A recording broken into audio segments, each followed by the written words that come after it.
Within the walls of Warren Correctional Institution in Lebanon, Ohio, Donald Harvey, inmate number A199449, a self-professed angel of death, is serving out 4 consecutive life sentences. From April 1983 to September 1986, while working as an orderly for Drake Memorial Hospital in Cincinnati, Ohio, Harvey committed a series of murders. It has been nearly 35 years since Harvey's arrest and conviction, and many questions remain. Why had such a seemingly bright and ambitious man taken it upon himself to play God with the lives of so many? Were these true mercy killings, as he claimed, or were they nothing more than an outlet for a twisted man to achieve a sick form of gratification? Donald Harvey was born in Butler County, Ohio in 1952. Shortly after his birth, Harvey's parents relocated to Boonville, Kentucky, a small community nestled away on the eastern slopes of the Appalachian Mountains. In an August 14, 1987 interview with Cincinnati Post reporter Nadine Luthen, Harvey's mother, Goldie Harvey, recalled that her son was brought up in a loving family environment. "My son has always been a good boy," she said. Martha D. Turner, who was principal of the elementary school Harvey attended for 8 years, backed up McKinney's comments in her own interview with the Cincinnati Post. "Donnie was a very special child to me," she said. "He was always clean and well-dressed, with his hair trimmed. He was a happy child, very sociable and well-liked by the other children. He was a handsome boy with big brown eyes and dark curly hair. He always had a smile for me. There was never any indication of any abnormality." Former classmates of Harvey described him as a loner and a teacher's pet. He rarely participated in extracurricular activities, opting instead to read books and dream about the future. Following his graduation from Sturgeon Elementary School, Harvey entered Boonville High School in 1968. Earning A's and B's in most classes with little effort, he became bored with the daily routine and dropped out. Having no real goals, Harvey was not sure what he wanted to do with his newfound freedom. For unknown reasons, he eventually decided to relocate to Cincinnati, Ohio, where he secured a job at a local factory. In 1970, work began to slow at the plant, and Harvey was eventually laid off. His mother called him a few days later and asked him to travel to Kentucky and visit his ailing grandfather, who was recently placed in a hospital there. Harvey agreed and within days set off to Marymount Hospital in London, Kentucky. Although no one knew it at the time, this trip would later prove to be the beginning of a long journey into madness and murder. While in Kentucky, Harvey spent much of his time at Marymount Hospital and was soon well known and liked by the nuns who worked there.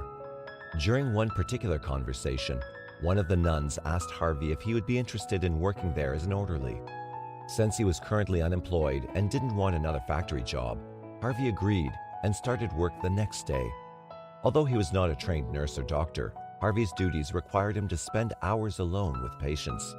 Some of his duties included changing bedpans, inserting catheters, and passing out medications. Harvey's first few weeks at the hospital were uneventful, but something snapped within him along the way. To this day, criminal psychologists are unable to explain what brought out his murderous tendencies. Whether he was unable to cope with the pain and suffering around him, or simply enjoyed watching his victims die, may never be known. According to Harvey's later confessions, he considered himself an angel of death or mercy killer. But the details he eventually revealed about his first murder negate that self-serving description. During an evening shift, just months after starting at the hospital, Donald Harvey committed his first murder. Years later, in a 1997 interview with Cincinnati Post reporter Dan Horn, Harvey described it. When he walked into a private room to check on a stroke victim, the patient rubbed feces in his face. Harvey became angry and lost all control. "The next thing I knew, I'd smothered him," he said. "It was like it was the last straw. I just lost it. I went in to help the man, and he wants to rub that in my face." Following the murder, Harvey cleaned up the patient and hopped into the shower before notifying the nurses. "No one ever questioned it," he said. Just 3 weeks after committing his first murder, he killed again when he disconnected an oxygen tank at an elderly woman's bedside. As the weeks went by and no one detected foul play in his first 2 murders, Harvey became more brazen. Whether out of boredom, opportunity, or experimentation, his methods varied with each murder. He used various items, such as plastic bags, morphine, and a variety of drugs, to kill more than a dozen patients in a year. In one case, he chose an exceptionally brutal method. The patient had an argument with Harvey because he thought Harvey was trying to kill him, and during the course of that argument, he reportedly knocked Harvey out with a bedpan. Upon recovering from the blow, Harvey waited till later that night, snuck into the patient's room, and stuck a coat hanger through his catheter. As a result of the puncture, infection set in and the man died a few days later. On March 31, 1971, a drunk and disorderly Harvey was arrested for burglary. While being questioned about the crime, Harvey began babbling incoherently about the murders he had committed. The arresting officers looked into his claims and questioned him extensively about them, but in the end, they were unable to find any substantial evidence to back them up or charge him with any crime relating to them. A few weeks later, he went to trial for the burglary charges and pleaded guilty to a reduced charge of petty theft. After paying a small fine for his indiscretion, Harvey decided it was time for another change of scenery and enlisted in the United States Air Force. Harvey served less than a year in the Air Force before he received a general discharge in March 1972. His records list unspecified grounds for the discharge, but it was widely rumored at the time that his superiors had learned of his confessions to the Kentucky police and did not want to deal with any similar matters in the future. After his release from the military, Harvey dealt with several bouts of depression. By July 1972, he was unable to control his inner demons and decided to commit himself to the Veterans Administration Medical Center in Lexington, Kentucky. Harvey remained in the mental ward of the facility until August 25th, but then admitted himself again a few weeks later. Following a bungled suicide attempt in the hospital, Harvey was placed in restraints and over the course of the next few weeks, received 21 electroshock therapy treatments. On October 17, 1972, Harvey was again released from the hospital. Goldie Harvey later condemned the hospital for releasing her son so abruptly, feeling that he had shown no apparent signs of improvement from the time of his admittance.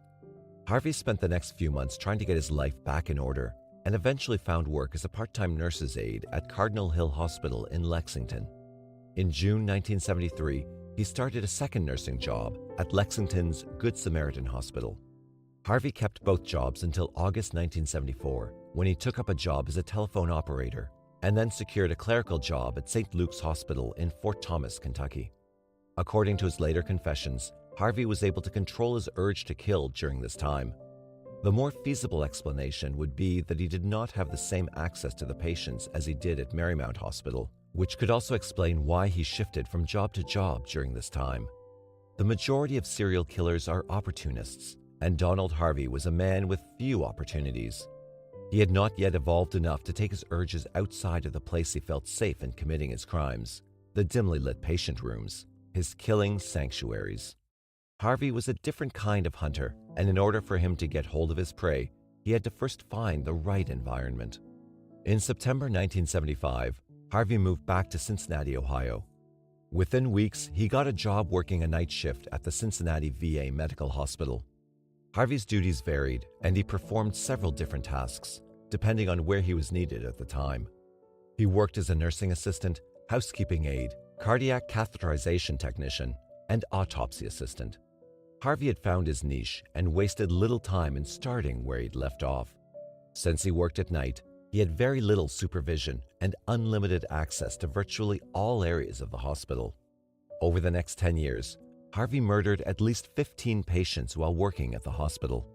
He kept a precise diary of his crimes and took notes on each victim, detailing how he murdered them, pressing a plastic bag and wet towel over the mouth and nose, sprinkling rat poison in a patient's dessert, adding arsenic and cyanide to orange juice, injecting cyanide into an intravenous tube, injecting cyanide into a patient's buttocks. All the while Harvey was committing his crimes, he was refining his techniques by studying medical journals for underlying hints on how to conceal his crimes. Over the years, he amassed an astounding 30 pounds of cyanide, which he had slowly pilfered from the hospital and kept at home for safekeeping. Typically, Harvey would mix a vial of cyanide or arsenic at home and then bring it to work. When no one was around, he would slip the mixture into his victim's food or pour it directly into their gastric tube. The early 1980s brought about variations in Harvey's methods. He moved in with a gay lover, Carl Howeller, and soon began poisoning him out of fear that his mate was cheating on him. Harvey would slip small doses of arsenic into Howeller's food so that he would be too ill to leave their apartment. Harvey's confidence was hitting peak levels, and he began feeling as though he was unstoppable. On one occasion, following an argument with a female neighbor, Harvey laced one of her beverages with hepatitis serum, nearly killing her before the infection was diagnosed and treated. Another neighbor, Helen Metzger, was not so lucky. Harvey put arsenic in one of her pies, and she died later that week at a local hospital. In April 1983, Harvey had a squabble with Howeller's parents and began to poison their food with arsenic. On May 1, 1983, Howeller's father, Henry, suffered a stroke and was remitted to Providence Hospital. Harvey visited Henry Howeller there and placed arsenic in his pudding before leaving. Howeller died later that night. Harvey continued to poison Carl's mother, Margaret, off and on for the next year, but was unsuccessful in his attempts to kill her. In January 1984, Howeller broke off the relationship with Harvey and asked him to move out. Harvey was angry at the rejection and spent the next 2 years trying to kill Howeller with his poisonous concoctions. At one point, he even tried to kill a female friend of Howeller as a way to get his revenge. While neither attempt worked, he did manage to land Howeller in the hospital at one point, as a result of the poisons he had unknowingly ingested. While leaving work on July 18, 1985, security guards noticed Harvey acting suspiciously and decided to search a gym bag he was carrying with him. Inside the satchel, the guards discovered a .38 caliber pistol, hypodermic needles, surgical scissors and gloves, a cocaine spoon, various medical texts, 2 occult books, and a biography of serial killer Charles Sobraj. Fined $50 for carrying a firearm on federal property, Harvey was then given the option to quietly resign from his job rather than being fired. Nothing about the incident was ever noted in his work record, and hospital authorities did not investigate whether Harvey had committed any other crimes while working at the hospital. 7 months later, in February 1986, Harvey once again got work at a local hospital. This time he was hired as a part-time nurse's aide at Cincinnati's Drake Memorial Hospital. His new employers were unaware of the incident at his previous job, and his work folder said nothing but good things about him. Harvey soon earned a full-time position at the hospital and settled back into his old routine. Over the next 13 months, Harvey murdered another 23 patients by disconnecting life support machines, injecting air into veins, suffocation, and injections of arsenic, cyanide, and petroleum-based cleaners. Authorities became suspicious of Harvey in April 1987 after the death of John Powell, a patient who was comatose for several months but had since started to recover. An assistant coroner noticed the faint scent of almonds during the autopsy, the telltale sign of cyanide. Authorities could not find any evidence or motive pointing toward any of Powell's friends or family members, so they soon began to focus on hospital employees who had access to Powell's room. The list was short, and upon learning Donald Harvey's hospital nickname, Angel of Death, given to him because he always seemed to be around when someone died, authorities began to focus their entire investigation on him. In April 1987, after securing a search warrant for Harvey's apartment, investigators found a mountain of evidence against him: jars of cyanide and arsenic, books on the occult and poisons, and a detailed account of the murder, which he had written in a diary. Following this new discovery of evidence, Harvey was arrested on one count of aggravated murder, and after filing a plea of not guilty by reason of insanity, was held under $200,000 bond. The evidence against Harvey was growing rapidly, and investigators were beginning to look into several other mysterious deaths at the hospital. Harvey realized that it was only a matter of time before they discovered the full extent of his crimes, and decided he should try to make a plea bargain to avoid Ohio's death penalty. On August 11, 1987, 35-year-old Harvey sat down with investigators and confessed to committing 33 murders over the past 17 years. As the days went by, that number eventually grew to 70 in all. Investigators were skeptical of the numbers Harvey was giving them and wanted to have his mental state assessed prior to taking his claims as fact. Following several psychiatric tests by numerous experts, a spokesman for the Cincinnati prosecutor's office explained the dilemma to the Cincinnati Post. "This man is sane, competent, but is a compulsive killer," he said. "He builds up tension in his body, so he kills people. Donald Harvey entered the courtroom on August 18, 1987, and pled guilty to 24 counts of aggravated murder, 4 counts of attempted murder, and 1 count of felonious assault. Just 4 days later, a 25th guilty plea earned him a total of 4 consecutive 20 years to life sentences. In addition to his life terms, Harvey was fined $270,000. Harvey was indicted in Kentucky on September 7, 1987, where he confessed to committing 12 murders while employed at Marymount Hospital. In November, he pleaded guilty and was sentenced to 8 life terms plus 20 years. In February 1988, he entered guilty pleas on 3 additional Cincinnati homicides and 3 attempted murders, drawing 3 life sentences plus 3 terms of 7 to 25 years. 2 years later, the investigation into the remaining deaths was closed after investigators determined that there was not enough evidence to pursue them. In a 1991 interview with a reporter from the Columbus Dispatch, Harvey gave a rare glimpse into his mindset. "Why do you kill?" "Well, people controlled me for 18 years, and then I controlled my own destiny. I controlled other people's lives, whether they lived or died. I had that power to control. What right did you have to decide that? After I didn't get caught for the first 15, I thought it was my right. I appointed myself judge, prosecutor, and jury. So I played God." On July 23, 2001, the Associated Press printed an article listing the worst serial killers in the United States. Donald Harvey was rated number 1, followed by John Wayne Gacy, Patrick Kearney, Bruce Davis, and Dean Corll. Donald Harvey's first scheduled parole hearing was set for 2047. He would have been 95. One would think that cases such as Harvey's and Shipman's would galvanize the medical community worldwide to develop procedures to safeguard against murder in medical institutions. However, discoveries of serial murders within hospitals have risen drastically over the years. The number of victims these serial killers are able to claim before attracting attention strains credibility. British Dr. Harold Shipman is one of the world's most prolific serial killers, claiming at least 215 victims. The list of medics who kill and their number of victims continues to grow. Richard Angelo, Long Island, New York, at least 10 murders. Orville Lynn Majors, Clinton, Indiana, at least 130 murders. Roberto Diaz, Riverside, California, 12 murders.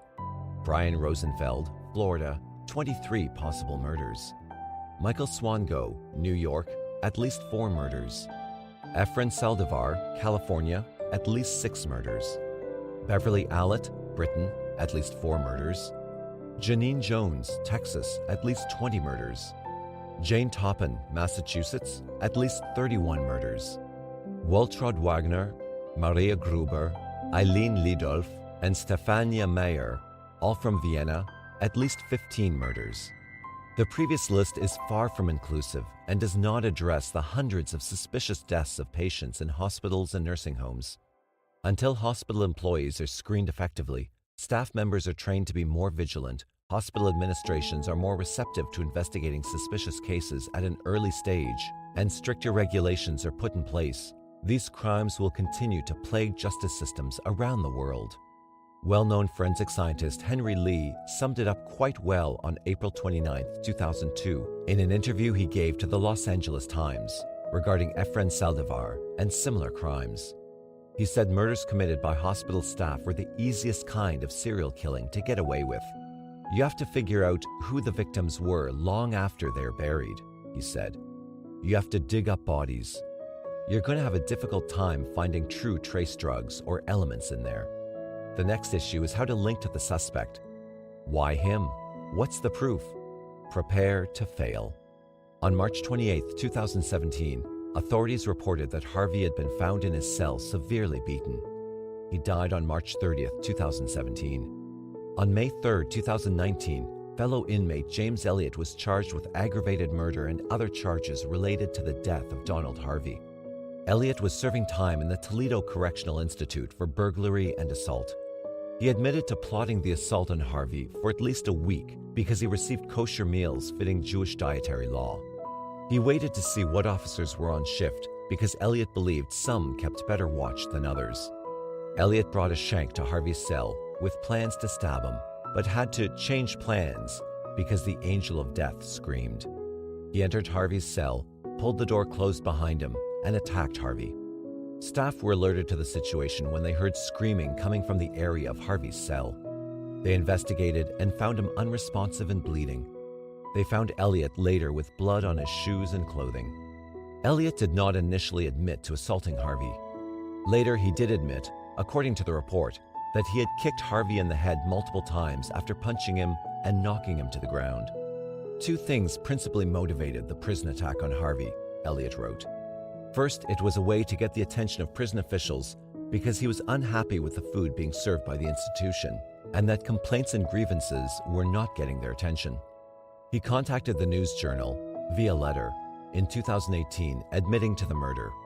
While he declined to comment in court, Elliot did write about the killing in his letter.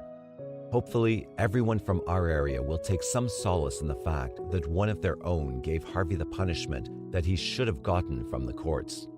I picked Harvey because I knew it would give them a better understanding of just how unhappy we, myself and the other inmates in the institution, were about the food. Elliot also said that killing one of America's most well-known serial killers would enable him to do something constructive for the friends and neighbors he robbed and stole from and never gave anything in return. I was born and raised in the Knox-Whitley County area and more than likely knew of some distant relative of one of his victims in the Laurel County area, Elliot wrote. I guess a part of me saw this as an opportunity to finally do something constructive for my neighbors by way of closure, and in turn, balance the karmic scales in my favor. No matter how bad a person is, that does not give you the right to be the judge, jury, and executioner, Judge Duhart told Elliot. No one has that right except the Lord above. In September 2019, Elliot was sentenced to life in prison after pleading guilty to killing Harvey.